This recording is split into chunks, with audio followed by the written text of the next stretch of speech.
नमस्कार बच्चों, आइए फिर आज अगला पार्ट पढ़ेंगे। आज तक हम लोगों ने इस पोषण में कम से कम 6 पार्ट पढ़ लिया है। अब 7वां पार्ट पढ़ने जा रहे हैं। आपको यह सब जितना वीडियो मिल रहा है सब डिटेल से मिल रहा है।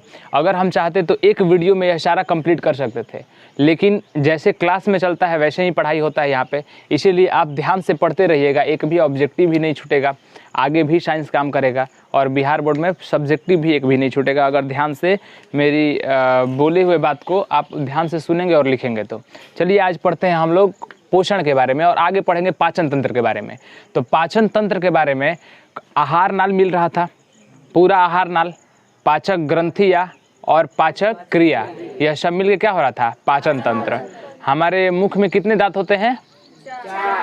4 दांत। केकर 4 गो दांत बा? मुख में कितने दांत होते हैं? 32 दांत होते हैं। 4 दांत तो एक साइड में, 4 प्रकार के दांत होला, 4 गो दांत ना होला, 4 प्रकार के दांत होते हैं। और पूरे मुंह में कितने दांत होते हैं? 32 दांत होते हैं। मैंने बताया था कि ICPM के थ्रू रट सकते हैं आप। 2 1 2 3। इंसाइजर एक जबड़ा में कितना होता है? जबड़ा के एक साइड में, दोनों ओर होता है। देखिए कभी कभी क्या होता है कि यूट्यूब पे में कुछ वर्ड गलती से कुछ और निकल जाता है, क्योंकि हम लोग भी इंसान है, मशीन नहीं है। क्योंकि कल जैसे मुंह से निकला है, वीडियो देख रहे थे तो कि जीभ में 2 जबड़े होते हैं, तो वो मुंह में 2 जबड़े होते हैं, सबको समझ में आ रहा है। तो अगर यूट्यूब के बच्चे इतना इग्नोर करेंगे, क्योंकि जब हम पढ़ाते हैं तो कभी कभी मुंह से कुछ और निकल जाता है। एक और देख रहे थे, चीर फाड़ की जगह चीर भाड़ लिखा हुआ था, तो वह आप समझ जाएंगे कि मैं बोला चीर फाड़ तो चीर फाड़ ही है। ज़्यादा दिमाग मत लगाइएगा, क्योंकि यह हिंदी की क्लास नहीं है, साइंस की क्लास है। और अगर हर्षी दुर्गई में कुछ गलत होती है तो आप लोग ध्यान से देखते रहिएगा। तो ICPM जबड़े के दोनों ओर, जैसे मैंने 2 साइड बनाया, नीचे ऊपर और 2 साइड नीचे। अब एक साइड जो ये है इसके बारे में मैंने लिखा है कि इंसाइजर इसमें कितने होते हैं? 2 होते हैं।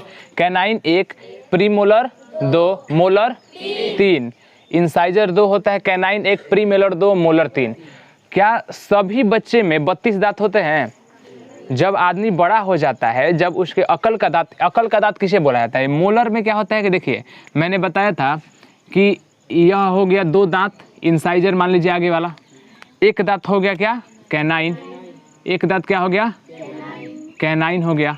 फिर कैनाइन के बाद जो 2 दांत हो गया क्या हो गया? प्रीमोलर। उसके बाद 3 दांत क्या था? उसके बाद 3 दांत क्या था? मोलर। आप अपने दांत में देखते रहिएगा। अब देखिए, जब इसे अकल का दांत बोला जाता है, इसे क्या बोला जाता है? अकल का दांत। यानी कि यह दांत सभी बच्चों में नहीं पाया जाता है। जब थोड़ा बच्चा बड़ा होता है, जब अकल आती है तो यह दांत निकलता है। तो एक साइड एक दांत निकलेगा, तो चारों साइड मिला के 4 दांत निकलेगा। यानी 32 में से 4 घटाएं तो कितना दांत होता है? 28। यानी कि कोई कोई व्यक्ति में 28 भी दांत होता है, तो उसे बोला जाता है कि आपका अकल का दांत अभी नहीं निकला हुआ है। यानी उस व्यक्ति में अगर देखा जाएगा तो 2 तो इंसाइजर पाया गया, या कैनाइन 1 पाया गया, 2 प्री मोलर पाया गया, और मोलर कितना पाया गया? 2। तो किसी किसी में संरचना इतना भी होता है। समझ में आ गया? एक वयस्क व्यक्ति की संरचना मैंने बताया था, जब आदमी में पूरा दांत निकल जाता है तब, तो इसे अकल का दांत बोला जाता है। मोलर में पूछा जाएगा कि अकल का दांत किसे बोला जाता है? मोलर को। किसे बोला जाता है? मोलर को। अकल का दांत बोला जाता है इसे। अब अगर छोटा बच्चा होगा, तो छोटा बच्चा में तो 28 भी दांत नहीं होगा। छोटा बच्चा में 28 भी दांत नहीं पाया जाता है। तो पूछा जाता है कि छोटा बच्चा में कौन सा दांत पाया ही नहीं जाता है? तो छोटा बच्चा में देखिए 2 पाया जाएगा इंसाइजर, 1 कैनाइन होगा, और प्रीमोलर 0 होता है। प्रीमोलर होता ही नहीं है छोटा बच्चा में। छोटा बच्चा में प्रीमोलर नहीं होता है। और मोलर कितना होता है? 2 ही होता है। मोलर 2 ही होता है। क्योंकि छोटे बच्चे में अकल की दांत अभी नहीं निकली रहती है। समझ में आ गया? तो देखिए ICPM के थ्रू हमने अच्छे से देखा, 2 1 2 3 वयस्क में, और बच्चे में 2 1 0 2। अगर पूछा जाएगा कंपटीशन में, आपके क्लास में नहीं पूछा जाएगा, लेकिन मैं सभी पॉइंटों की चर्चा करता हूं कि अगर इससे रिलेटिव कुछ भी है तो वहाँ बता दो कि आपको समझने में दिक्कत ना हो। कि अगर पूछा जाएगा कि छोटे बच्चे में कौन सा दांत नहीं पाया जाता है, तो प्रीमोलर। कौन सा दांत नहीं पाया जाता है? प्रीमोलर नहीं पाया जाता है। समझ में आ गया? और कौन सा दांत कम पाया जाता है? तो मोलर 2 ही पाया जाता है। समझ में आया ना? अब अगर एक साइड एक दांत होगा तो चारों साइड वो दांत होगा, बराबर बराबर पाया जाता है। ये नहीं कि इधर एक साइड में 3 मोलर हो गया और एक साइड में नहीं रहेगा, ऐसा नहीं रहेगा, 3 दांत चारों तरफ रहेगा। तो यह एक संरचना हो गई दांत की। अब देखिए मैंने लार ग्रंथि बताया था कि मुख में लार ग्रंथि होती है। लार ग्रंथि बताया था। लार ग्रंथि कितने प्रकार की? कौन कौन? सबलिंगुअल, सब मैंडिबुलर। पैरोटिड लार ग्रंथि, सबलिंगुअल लार ग्रंथि, सब मैंडिबुलर लार ग्रंथि। जो पैरोटिड लार ग्रंथि था वह क्या होता है कि सबसे बड़ा लार ग्रंथि होता है। पैरोटिड लार ग्रंथि क्या होता है? सबसे बड़ा लार ग्रंथि। देखिए लार ग्रंथि मैंने 3 बताया था। लार ग्रंथि 3 प्रकार का, एक था पैरोटिड, एक था पैरोटिड, वीडियो में दिखा था ना पैरोटिड, दूसरा सबलिंगुअल, सबलिंगुअल और सब मैंडिबुलर, सब मैंडिबुलर। यह लार ग्रंथि पाई जाती है। इसमें अगर पूछा जाएगा 3 प्रकार की लार ग्रंथि पाई जाती है। सबसे बड़ी लार ग्रंथि पैरोटिड, सबसे बड़ी लार ग्रंथि यहाँ पे पाई जाती है, सबसे बड़ी लार ग्रंथि। अगर इमेज में आप मोबाइल में देखिएगा लार ग्रंथि, अभी तो कुछ फोटो वोटो नहीं है कि दिखा पाऊँ बोर्ड पे, लेकिन मोबाइल पे आप लोगों को दिखा दूंगा मैं। तो पैरोटिड लार ग्रंथि सबसे बड़ी लार ग्रंथि होती है, सबसे बड़ी लार ग्रंथि। और सांप में जो जहर का काम करती है जो लार ग्रंथि, वह पैरोटिड ही होती है। सांप में जहर वाली कौन सी ग्रंथि होती है? पैरोटिड। यह सब आप में नहीं पढ़ना है, लेकिन छोटा पॉइंट मैं समझता हूँ कि बता देना ठीक रहेगा। सांप में जहर थैली, तो सांप में जहर वाली थैली के रूप में पैरोटिड पाई जाती है। कोई दिक्कत? चलिए अगर आपसे कोई पूछ देगा कि सांप में जहर वाली कौन सी लार ग्रंथि? पैरोटिड। सबसे बड़ी लार ग्रंथि पैरोटिड। कोई दिक्कत? अब हमारी लार ग्रंथि में जब हम लोग पाचन पढ़ रहे थे, इसे आप नोट कर लीजिएगा। आप जब मैं पढ़ा रहा था तो लार ग्रंथि मैंने बताया था कि बहुत प्रकार के एंजाइम भी पाए जाते हैं। इसमें एक टाइलिन आपको बताया था। टाइलिन के अलावा लाइसोजाइम होता है, जो कंपटीशन में पढ़ना है, आपकी क्लास में नहीं पढ़ना है। लाइसोजाइम होता है, टाइलिन होता है, डायस्टेज होता है, बहुत सारा एंजाइम होता है, लेकिन जो ज़रूरत है आपको वही मैं पढ़ा रहा हूँ, ठीक है। अब देखिए लाइसोजाइम का काम क्या होता है। देखिए बहुत प्रकार का लार हो गया लाइसोजाइम। लाइसोजाइम क्या करता है कि जैसे ही भोजन में के थ्रू जीवाणु आया, कोई बच्चा कुछ और चीज़ मुंह में लगा लिए तो जीवाणु आ रहा है, तो जीवाणु को मारने के लिए कोई एंजाइम पाया जाएगा, नहीं तो शरीर में जाकर नुकसान पहुंचाएगा। तो इसमें लार ग्रंथि में कम से कम देखिए एक हो गया, क्या मैंने बताया? Lysozyme, lysozyme, lysozyme. दूसरा मैंने बताया कि टाइलिन, टाइलिन बताया था मैंने। फिर बताया डायस्टेज, डायस्टेज, और उसके बाद कहीं म्यूलिन लिखा रहता है, कहीं कुछ और लिखा रहता है। तो यह सब हो गया क्या बोलते हैं, लार ग्रंथि में एंजाइम कौन कौन सा पाया जाता है। अब इस एंजाइम में हम लोग देखेंगे कि लाइसोजाइम का काम क्या है। बस मैं परिचय करा रहा हूँ आपको, इससे ज़्यादा आपको ज़रूरत नहीं है।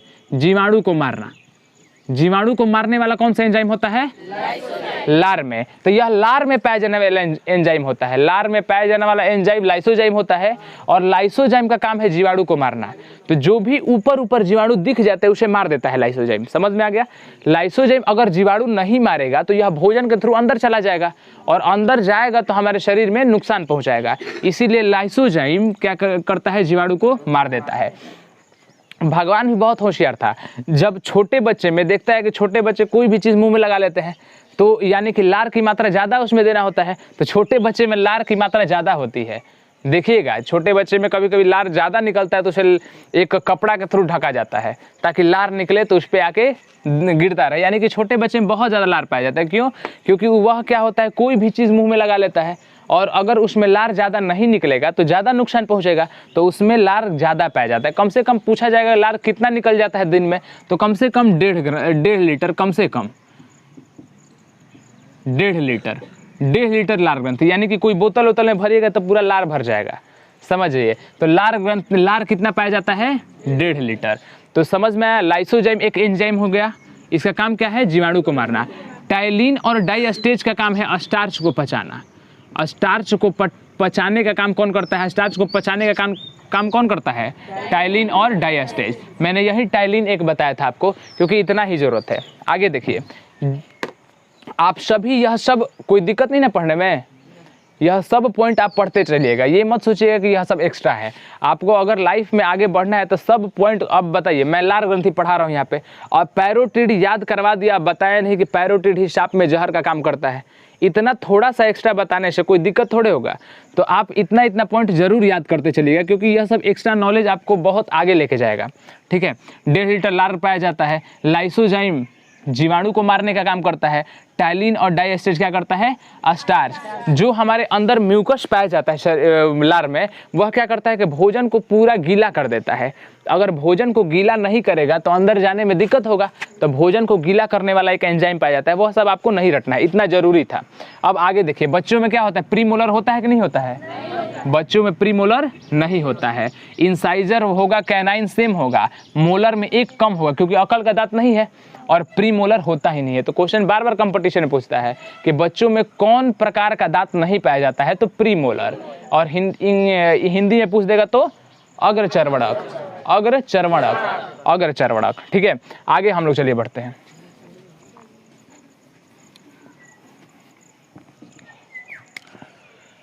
अब ये हो गई मुंह की संरचना, मुख की संरचना। ठीक है, कोई दिक्कत? अब यह मुख गुहा हो गई। अब मुख गुहा के थ्रू, यहाँ मुख गुहा के थ्रू, मान लीजिए कि यह मुख हो गया। अब मुख गुहा के थ्रू भोजन आया अंदर, इस खाने के बाद भोजन अंदर आया। तो अंदर आने के बाद यहाँ पे क्या मैंने बताया था कि यहाँ पे लार ग्रंथि पाई जाती है। लार ने अपना काम कर दिया, मुख में ही भोजन का पाचन स्टार्ट हो गया। लार ने क्या किया? जीवाणु को मारा। लार ने किया कि स्टार्च का पाचन किया, तो मुख से ही स्टार्ट हो गया। अब हमारे भोजन का पाचन 2 क्रिया से होता है, एक फिजिकल होता है, एक केमिकल होता है। फिजिकल जैसे कोई भी चीज़ को अगर कूच देंगे तो उसे फिजिकल बोला जाएगा। दांत क्या करता है? दांत कोई भी भोजन को चबाने का काम करता है, तो वह भौतिक गुण हो गया, उसका भौतिक गुण हो गया। अब जब अंदर जाता है तो बहुत प्रकार का एंजाइम पाया जाता है भोजन को तोड़ने के लिए। तो पाचन की क्रिया दोनों से होती है, भौतिक क्रिया से भी होती है और रासायनिक क्रिया, दोनों के मिलाप से होती है, भौतिक और रासायनिक। समझ में आ गया? तो पाचन क्रिया दोनों से हो गया। क्यों भौतिक मैंने बोला? क्योंकि भौतिक उसे ही बोला जाता है जहाँ शरीर का अंग मिल करके उसे तोड़ने का काम करता है। यह सब आप समझ सकते हैं। तो भौतिक क्रिया होगा। रासायनिक क्रिया जिसमें अब कोई रसायन भाग लेगा, तो रासायनिक क्रिया आसान भाषा में बता रहे हैं, अभी केमिस्ट्री नहीं पढ़ा रहे, इसीलिए ऐसे आपको समझाया जा रहा है। मुख गुहा से भोजन अंदर आया। अंदर आया तो यहाँ पे आपने देखा कि एक पाइप की तरह रचना है, और पाइप की तरह रचना है, और यह आएगा और यह आके आमाशय में आपको खुलेगा। कहाँ खुलेगा? आमाशय में खुलेगा। यह आमाशय में खुलेगा आपका। आमाशय 3 भाग प्रकार का होता है। आमाशय का कितना भाग होता है? 3 भाग। आमाशय के 3 भाग होते हैं। यह 1 भाग हो गया, यह 2 भाग हो गया, यह 3 भाग हो गया। समझ जाइए, आमाशय का 3 भाग होता है। यह आमाशय हो गया। यह क्या हो गया? आमाशय। ध्यान से देखिएगा, यह टॉपिक में एक एक पॉइंट आपको अच्छे से पढ़ना, ताकि कभी पढ़ने की जरूरत ना पड़े। इसे ग्रास नली बोलते हैं। इसे क्या बोलते हैं? ग्रास नली बोला जाता है। इसे ग्रास नली, इंग्लिश में फूड पाइप बोला जाता है, यानी भोजन वाला पाइप। अगर भोजन वाला पाइप है तो फूड पाइप बोला जाता है, तो ग्रास नली बोला जाता है इसे। आमाशय। अब देखिए, भोजन आया इसमें, तो आमाशय के 3 भाग। आमाशय कितने भाग? 3 भाग। आमाशय के 3 भाग होते हैं। पहला भाग को कार्डियक बोला जाता है। पहला भाग को क्या बोला जाता है? कार्डियक। कार्डियक। पहले भाग को क्या बोलते हैं? पहला भाग को, बोलने में आप कंजूसी मत कीजिएगा, पहले भाग को क्या बोलते हैं? दूसरे भाग को हम लोग बोलते हैं फुंडिक। दूसरे भाग को क्या बोलते हैं? फुंडिक भाग। और तीसरे भाग को पाइलोरिक बोलते हैं। क्या बोलते हैं? पाइलोरिक। पाइलोरिक, यहाँ ना लिख के यहाँ लिख देते हैं, पाइलोरिक। तो आमाशय के कितने भाग? 3 भाग। आमाशय कितने भाग? 3 भाग। Cardiac, फुंडिक, pyloric. कार्डियक, उसके बाद आमाशय का पहला भाग क्या हो गया? आमाशय का पहला भाग, आमाशय का बीच वाला भाग, आमाशय का अंतिम भाग। अगर आप बार बार रिपीट कीजिएगा तो आपको याद होगा, इसीलिए हम बार बार आपसे बोलने को बोल रहे हैं। कार्डियक पहला भाग हो गया। अब भोजन जैसे ही इसमें आया, यह भोजन आ रहा है इसमें, अब भोजन आया और भोजन आके इस नली के द्वारा आ रहा है। तो भोजन सबसे पहला आया मुख में, यहाँ पे ग्रसनी था, मैंने बताया था यहाँ पे क्या था? ग्रसनी। ग्रसनी कितने भाग में? 2 भाग में, एक निगल द्वार, एक कंठ द्वार। निगल द्वार आया था तो वहां से एक नली आया था, ग्रास नली। यही निगल द्वार के द्वारा हम लोग पढ़ा रहे हैं आगे, ठीक है। ग्रास नली में एक नली रहता है। आप खुद बताइए कि अगर भोजन आएगा और भोजन आके पेट में डायरेक्ट भोजन, एक नली लगा दिया जाए और डायरेक्ट भोजन गिराया जाए, धप धप धप धप पूरा भोजन गिरे, पेट में आवाज़ आएगा? आएगा कि नहीं आएगा? यहाँ से अगर भोजन डायरेक्ट अगर गिरेगा, सोचिएगा, तो यह दिक्कत होने लगेगा। इसीलिए क्या होता है कि इस नली में क्या होता है कि आराम आराम से आया जाता है। जैसे अगर एक नली के द्वारा डायरेक्ट कोई चीज़ को गिराया जाए तो बहुत ज़्यादा आवाज़ होगा, चोट लगेगा। अगर धीरे धीरे आराम आराम से लाया जाए, एकदम स्लो गति में लाया जाए, तो वहाँ चोट नहीं लगेगा, आराम से गिर जाएगा। तो इसमें क्रमानुकुंचन होता है। क्या होता है? क्रमानुकुंचन के मतलब होता है क्रमानुकुंचन। अगर शब्द लिखने में कोई दिक्कत हो जाए तो आप प्लीज़ माफ़ कीजिएगा, खुद समझदार हैं आप लोग। क्रमानुकुंचन होता है, अपनी तरफ से मैं पूरा कोशिश करता हूँ कोई भी शब्द ना छोड़ूं। अगर दिमाग इधर उधर रहे तो कुछ छूट जाता है तो ध्यान मत दीजिएगा, उतना गलती माफ़ कीजिएगा। क्रमानुकुंचन मतलब होता है क्रम के अनुसार कुंचन हो रहा है, यानी कि लगातार। क्रम मतलब लगातार होता है, क्रम के अनुसार कभी संकुचन हो रहा है, मतलब कहीं दबाया जा रहा है तो कहीं भोजन आगे बढ़ रहा है। ठीक है, आराम आराम से। फिर आगे ध्यान दीजिएगा, मान लीजिए कि एक नली है, इमेजिन कीजिएगा एक नली है, नली में एक जगह दबाया तो एक जगह भोजन निकल गया और आगे एकदम दबा हुआ है तो भोजन एकदम डायरेक्ट नहीं गिरेगा। फिर आराम से यहाँ से दबाया गया तो भोजन यहाँ आया, लेकिन नीचे दबा हुआ है तो आराम आराम से भोजन आ रहा है। फिर यहाँ दबाया गया तो भोजन यहाँ आया, फिर दबाया गया तो भोजन आराम से भोजन आता है। तो इस प्रक्रिया को क्या बोलते हैं? क्रमानुकुंचन। इस प्रक्रिया को क्या बोलते हैं? अगर लिखना पड़ेगा क्रमानुकुंचन क्या है, तो ग्रास नली में भोजन का कभी शिथिलन होता है, कभी शिथिलन के द्वारा और क्या संकुचन के द्वारा भोजन को धीरे धीरे आगे बढ़ाया जाता है, और यह प्रक्रिया क्या कहलाती है? क्रमानुकुंचन। समझ में आ गया? आपके बुक में अच्छे से लिखा हुआ है, अब बताने की जरूरत नहीं है। तो ग्रास नली में क्रमानुकुंचन हो गया तो भोजन डायरेक्ट नहीं गिरा। अब देखिए भगवान कितना होशियार है, जो भी काम कर रहा है सब अच्छे के लिए कर रहा है ताकि यहाँ पे पेट में कोई आपको चोट ना लगे।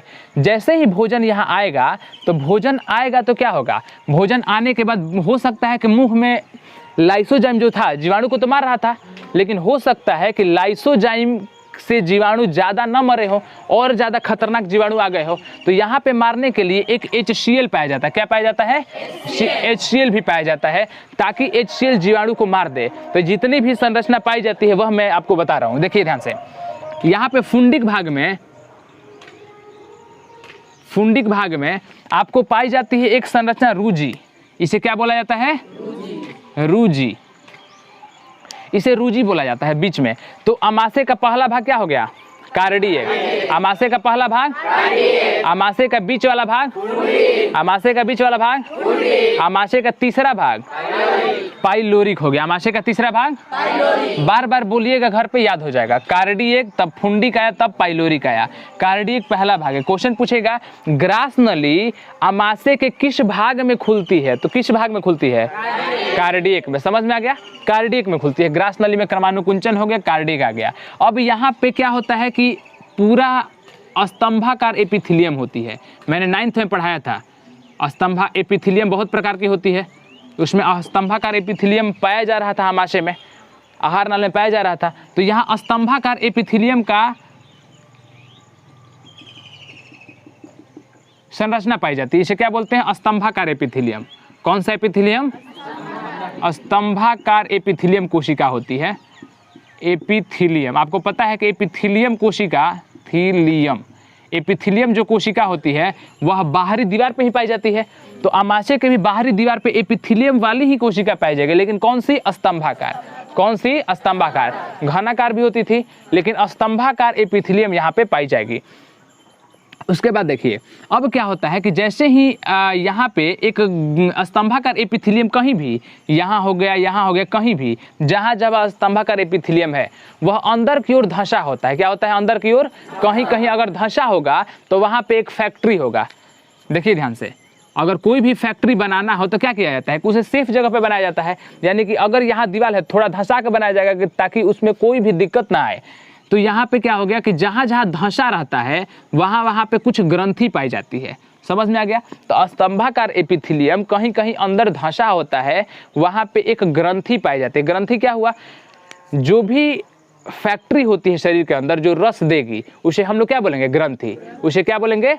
ग्रंथि बोला जाता है, इसे ग्रंथि बोलेंगे। तो यह ग्रंथि होगा, इसे हम लोग जठर ग्रंथि बोलते हैं। क्या बोलते हैं? जठर ग्रंथि। मान लीजिए कि अब कहाँ लिखें, यहाँ पे देखिए जठर ग्रंथि, जठर ग्रंथि, जठर ग्रंथि, यह पाइलोरिक को यहाँ लिख दे रहे हैं कि इसे पाइलोरिक बोला जाता है, पाइलोरिक। तो आपसे पूछा जाएगा कि जठर ग्रंथि जो होती है यहाँ कहीं भी हो सकती है जठर ग्रंथि, ठीक है, अधिकतर होती है निचले वाले भाग में, लेकिन कहीं भी हो सकती है, कोई दिक्कत नहीं है। अगर पूछ देगा कि किस भाग में पाई जाती है, अगर 3 गो ऑप्शन दे दे किस भाग में, तो आप पहले प्राथमिकता देंगे पाइलोरिक को, क्योंकि सबसे नीचे वाला भाग में। रूजी का काम क्या है, भोजन जैसे ही अंदर आया तो भोजन आने के बाद क्या होता है कि यहाँ रोक के रखना, मतलब कांटे जैसी संरचना होती है, रोक के रखना। अगर भोजन रहेगा तो यह नीचे दबा रहता है, ठीक है। भोजन नहीं रहे, कोई भी चीज़ देखिएगा, मान लीजिए अगर आप स्प्रिंग टाइप का कुछ देखे होंगे, उसके ऊपर सामान रखेंगे तो क्या होगा, नीचे दब जाएगा, और सामान नहीं रहेगा तो वह ऊपर उठ जाएगा। तो रूजी जैसे ही आप भूखे रहते हैं तो रूजी ऊपर उठ जाती है, और उसके बाद आपको पेट में चुभन होने लगती है। जब आप भोजन नहीं करते हैं तो पेट में जो चुभन होती है इसी रूजी के कारण होती है। यह रूजी जो हो गया किस भाग में पाया जाता है, फुंडिक भाग में। किस भाग में, फुंडिक भाग। कांटे जैसी रचना होती है, इसे क्या बोलते हैं, रूजी बोला जाता है। अब क्या हो गया कि यह ग्रंथि क्या होता है कि अपना स्राव करेगा, रस देगा। तो इसमें 3 प्रकार की कोशिका पाई जाती है। जठर ग्रंथि में कितने प्रकार की कोशिका, 3 प्रकार, यानी कि समझिए फैक्ट्री है और 3 गो मशीन लगा हुआ है। एक मशीन का नाम है अम्लजन कोशिका, एक मशीन का क्या नाम है, अम्लजन कोशिका, ध्यान दीजिएगा, अम्लजन कोशिका एक का नाम है।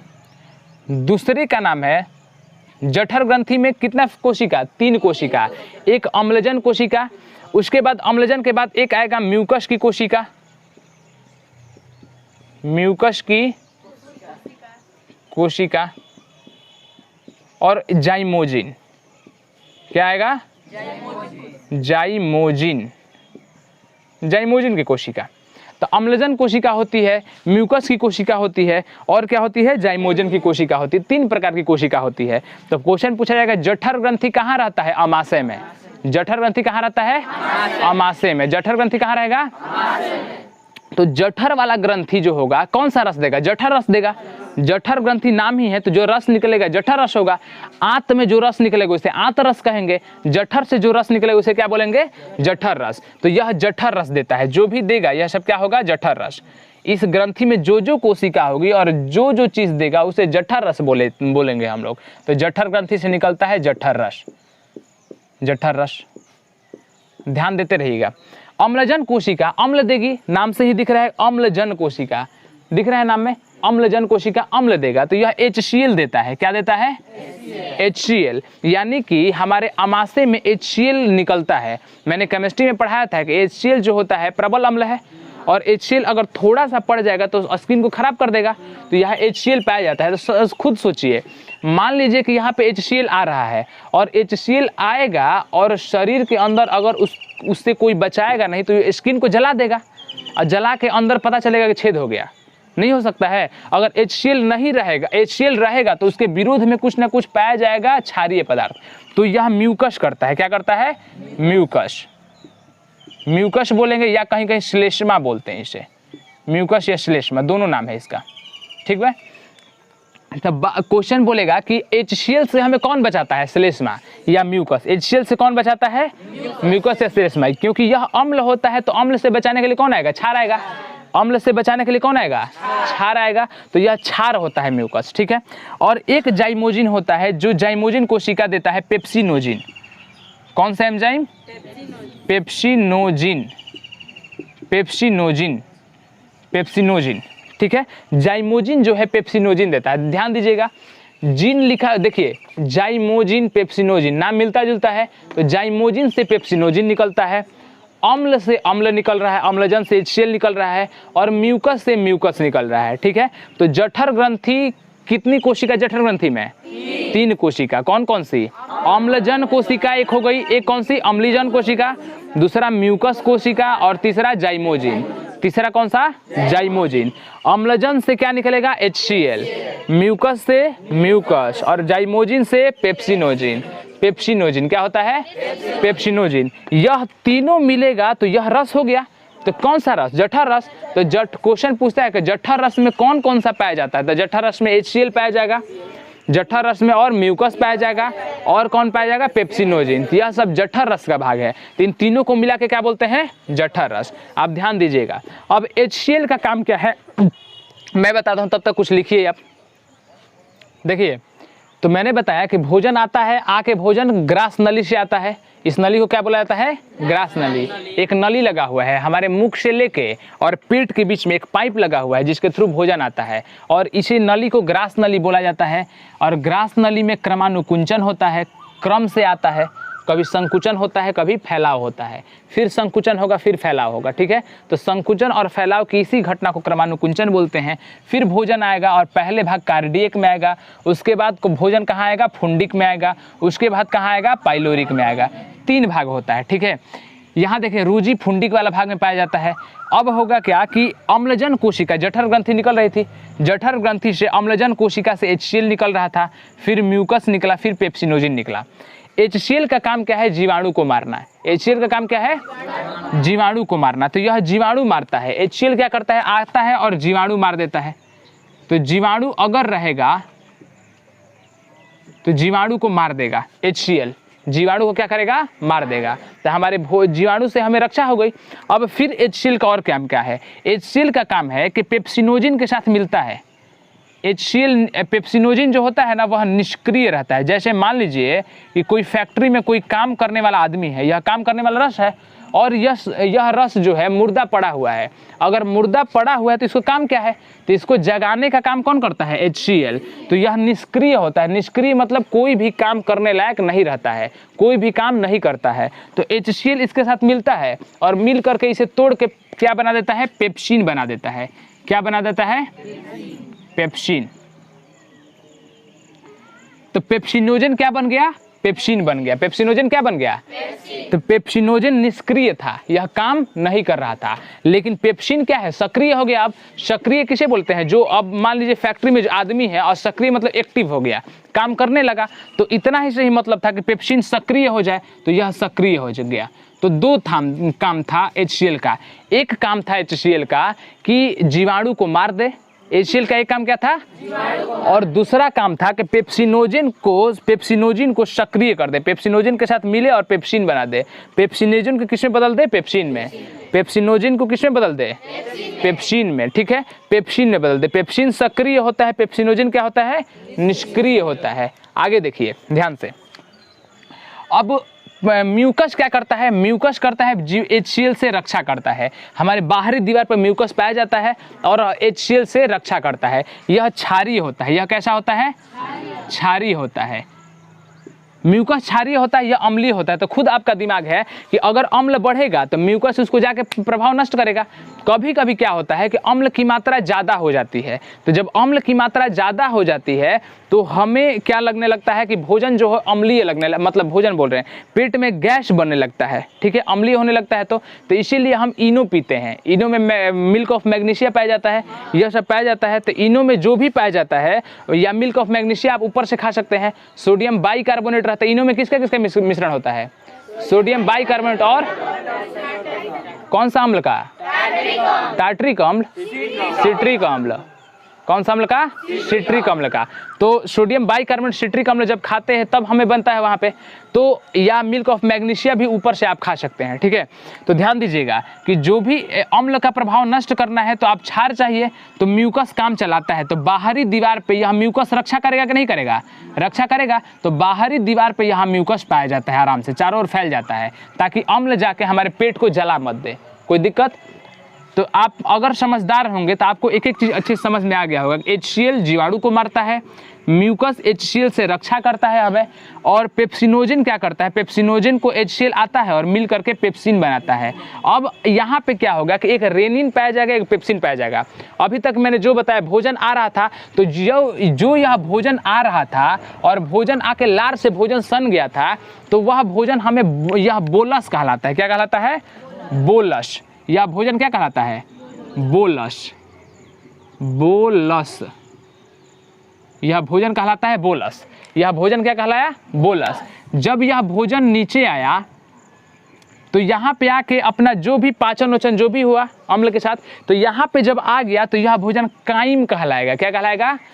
कायम। आमाशय में जब भोजन आ जाएगा तो यहाँ के बाद ध्यान दीजिएगा, मान लीजिए यह मुंह है, मुख है, मुख के बाद आया अपना ग्रसनी के दो भाग निगल द्वार और कंठ द्वार में, निगल द्वार के द्वारा ग्रास नली से आया, और ग्रास नली के बाद मैं डायरेक्ट ग्रास नली बना रहा हूँ, ग्रास नली के बाद कहाँ आया? आमाशय में। आमाशय में, आमाशय के बाद कहाँ जाएगा? छोटी आंत में जाएगा। छोटी आंत में जाएगा ना, तो छोटी आंत में जाएगा तो आमाशय से जो भोजन निकलता है यह भोजन कायम कहलाता है। क्या कहलाता है? कायम कहलाता है भोजन। यहाँ पे ग्रास नली से आ रहा था तो भोजन कहा रहा था? बोलस। क्या कहला रहा था? बोलस। और यहाँ आया तो भोजन कहलाने लगा कायम। तो क्वेश्चन पूछा जाएगा, वही भोजन था, जितना वह अंदर से पाचित होगा उसका नाम बदलते जाएगा। जब आप कोई भोजन खाते हैं, अगर कंकड़ पड़ जाता है, आप बाहर फेंकते हैं उसे, तो यह बोलस कहलाता है। क्या कहलाता है?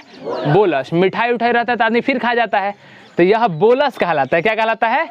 बोलस। और बोलस जो होता है अंदर जाता है, अंदर जाने के बाद आमाशय में अपना काम होता है, HCl आया और HCl आके भोजन पे क्या किया? छिड़काव किया, जीवाणु मर गया। फिर HCl क्या किया? पेप्सिनोजन के साथ मिला और उसे पेप्सिन ने बदल दिया। जब दो चीज़ में बदल दिया तो कुछ पेप्सिन का काम होता होगा।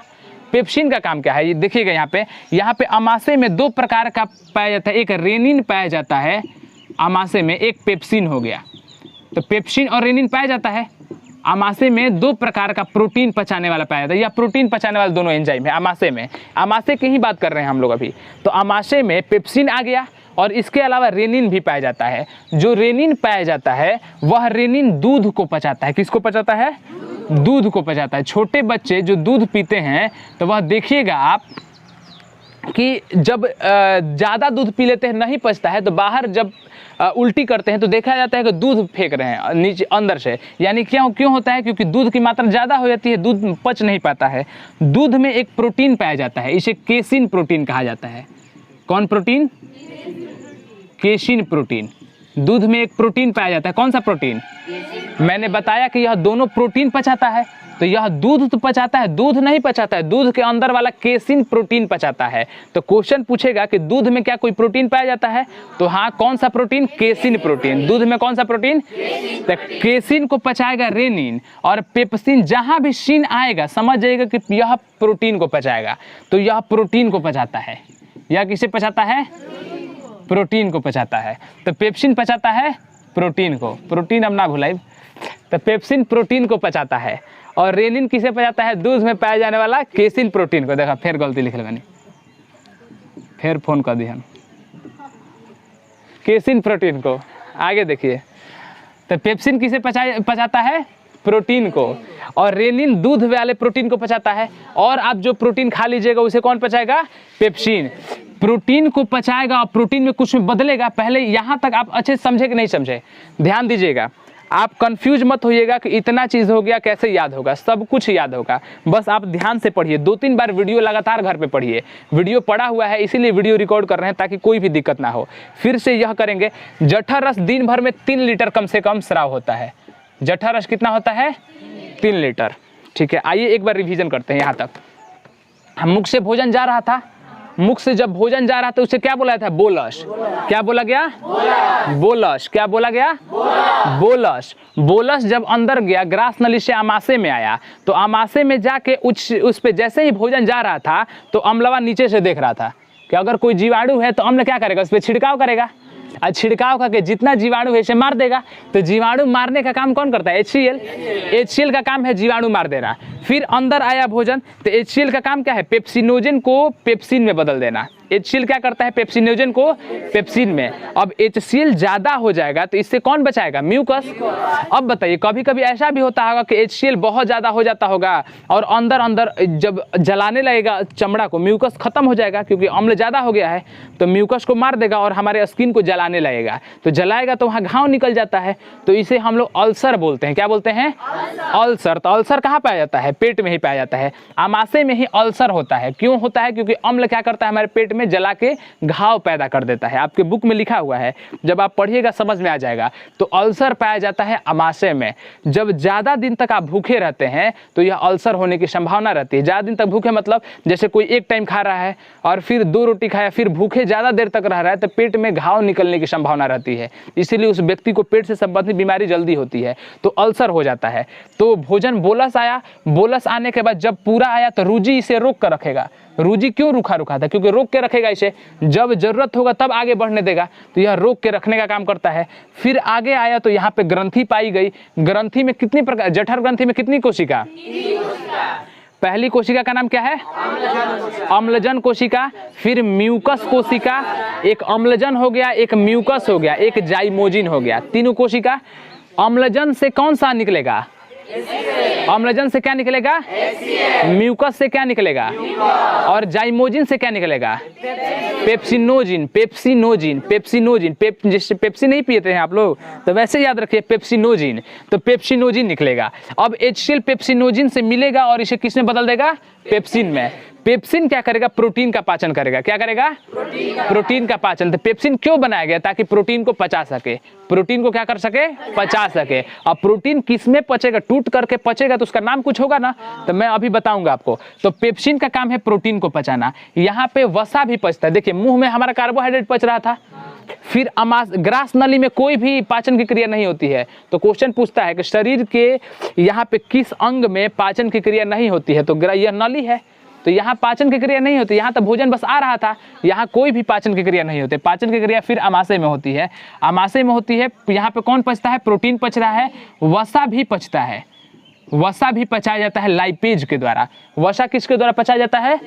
लाइपेज एंजाइम है, एक एंजाइम पाया जाता है लाइपेज। तो लाइपेज वसा को पचाता है। अब जहाँ जहाँ लाइपेज आएगा, वसा को जो पचाएगा मैं अभी आपको रटवाऊंगा, मुझ पे विश्वास रखिएगा। तो केसिन प्रोटीन किसमें पाया जाता है? दूध में। दूध में कौन सा प्रोटीन? केसिन प्रोटीन दूध में पाया जाता है। पेप्सिन प्रोटीन को पचाता है और लाइपेज किसको पचाता है? वसा को। जहां भी लाइपेज लिखेगा वह किसको पचाएगा? लाइपेज पचाएगा वसा को। समझ में आ गया?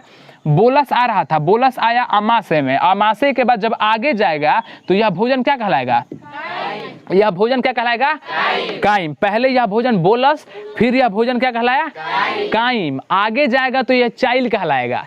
3 गो नाम हो गया इसका।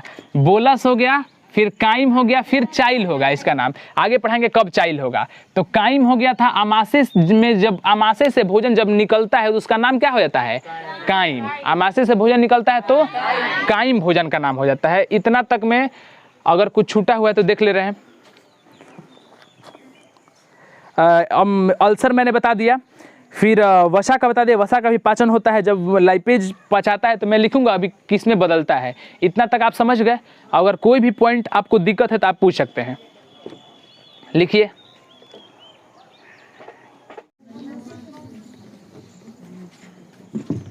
टाइलिन और डाइस्टेज स्टार्च पचा लिखल बड़ा लोग सब नो। एंजाइम है ये सब का हटे? एंजाइम।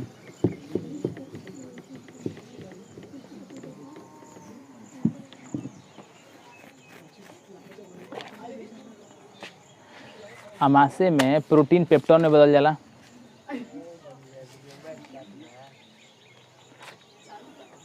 देखो अमाशय, अमाशय में जो प्रोटीन था वह प्रोटीन किस में बदल जाता है? पेप्टोन में। अमाशय में प्रोटीन किस में बदल जाता है? पेप्टोन में बदल जाता है। आगे जाएगा तो फिर होगा, देख लेते हैं एक बार। अमाशय